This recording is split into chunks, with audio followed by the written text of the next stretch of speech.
Hello, and welcome to another episode of the Aerial Outsiders podcast, a podcast where we talk about drones, NASCAR, football, and basketball.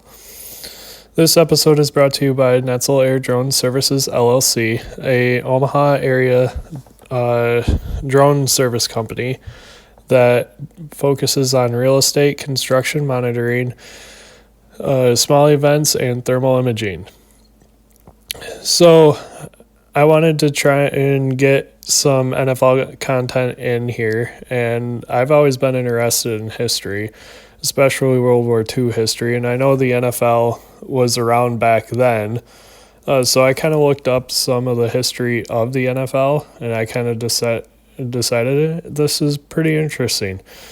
So I wanted to cover it here on the podcast and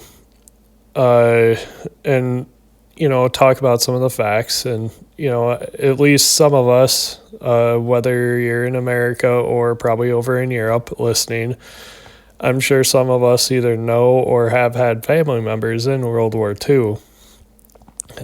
So between 1941 and 1945, the NFL faced a massive disruption, and over 638 players and personnel enlisted in the military.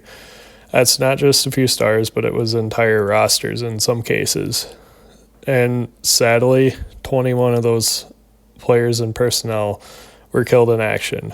But, sadly they were killed, but they were also heroes as they defended the freedoms that we have today here in America.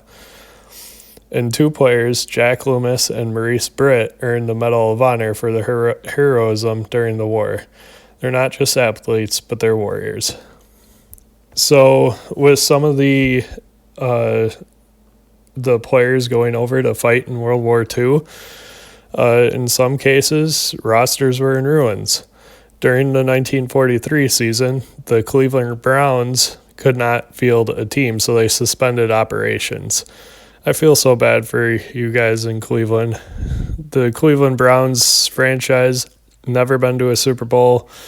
I mean, even back in history back then, yes, I get it was unusual circumstances, but afterwards I would have thought that they would have gotten on a track and gotten good, but yes, during 1943, the Cleveland Browns are today's modern. It was the Cleveland Rams that suspended the 1943 season. Just had to look at the name there because back then times have changed. The Brooklyn Dodgers, yes, they had a football team back then. Were down a handful of players and they had to call up retirees just to suit up. That's if you were retired back then, you probably didn't go off to the war. So that's how they made it through the weird seasons during the World War II era of football. And then also to cope with the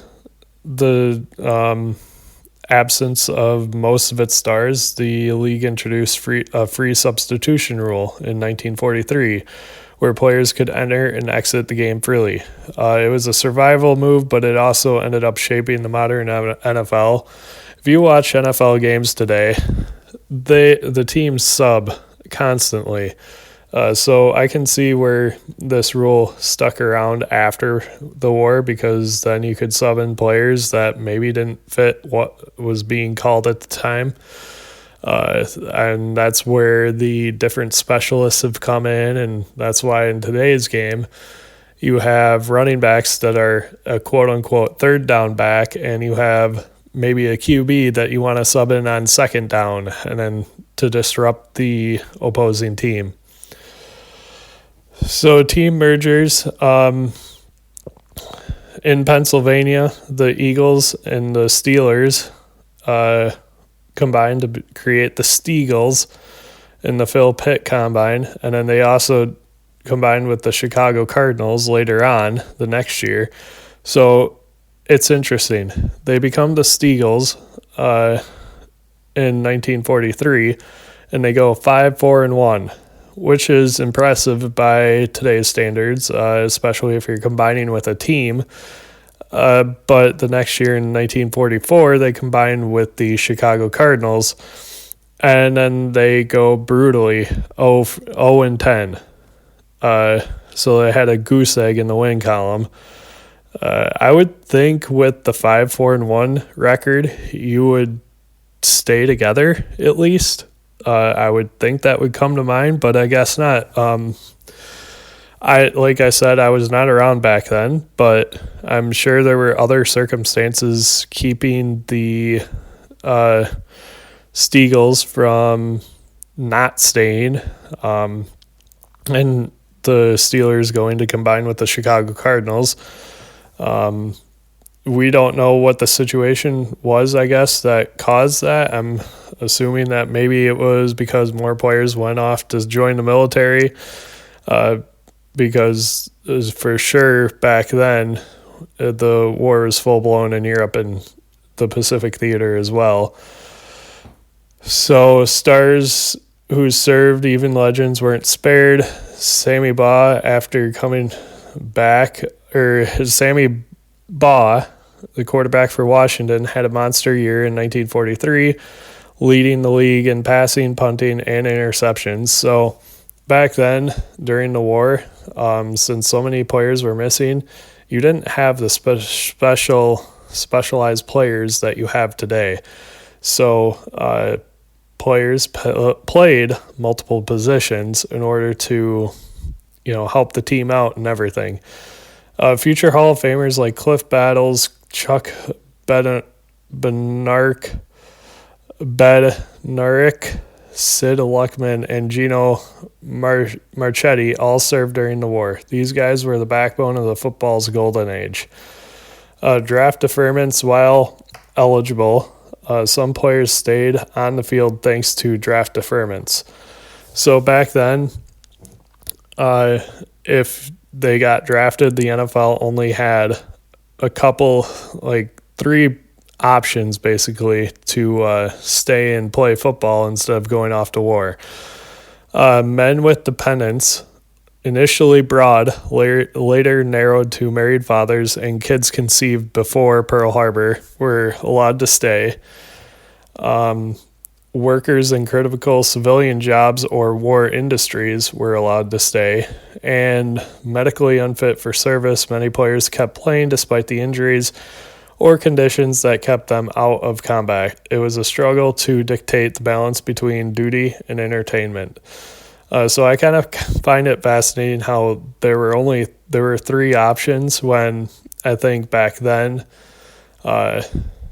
it was frowned upon if you didn't go out and fight in World War II. But I mean, I just kind of I find it interesting how the third one comes to be, where if you were medically unfit, how are you still able to play football? And I think that's where the doctor's opinion, or their, for a lack of better terms, I guess, ability to convince people that, I'm medically unfit to serve because of this ailment, but I still can play football. I think that's where their ability to persuade people comes into play.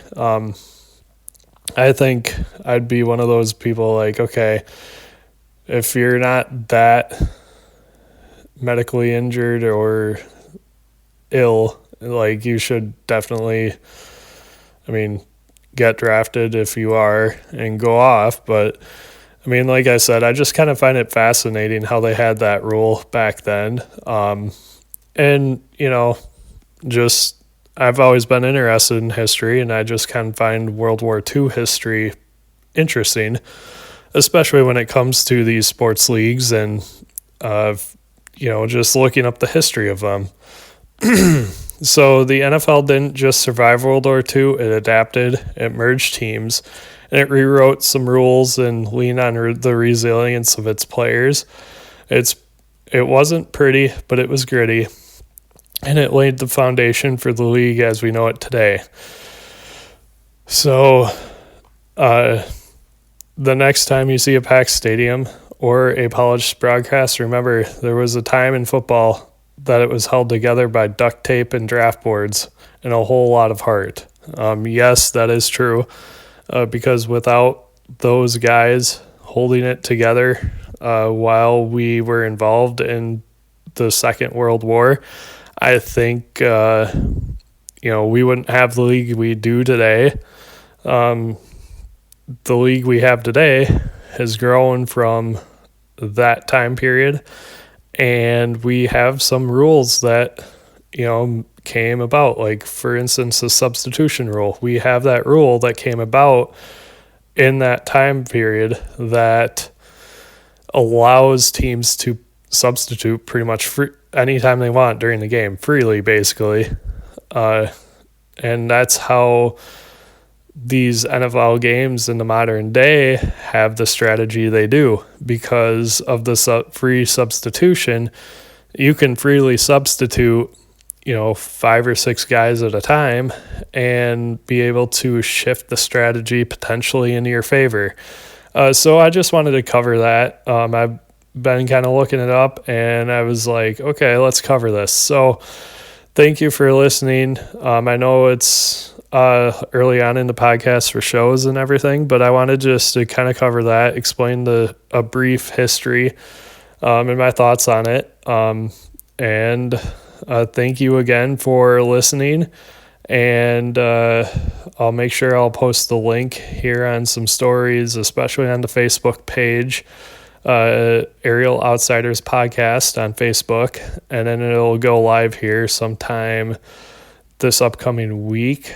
I plan on trying to keep a schedule like in the afternoon where it'll upload, so that for you guys getting off work, you guys have something to listen to. And I know it's only about 15 minutes long that I'm talking, but I would like to be able to research topics more. And once I get a good following doing that, making them longer so that maybe you can listen to it during a workout or two. But that's my goal. Thank you again for listening. Please like and follow the Facebook page, Aerial Outsiders Podcast on Facebook. And then also check out my drone business, Netzel Air Drone Services, LLC on Facebook. I do drone services in the Omaha, Nebraska area. And we'll see you next time.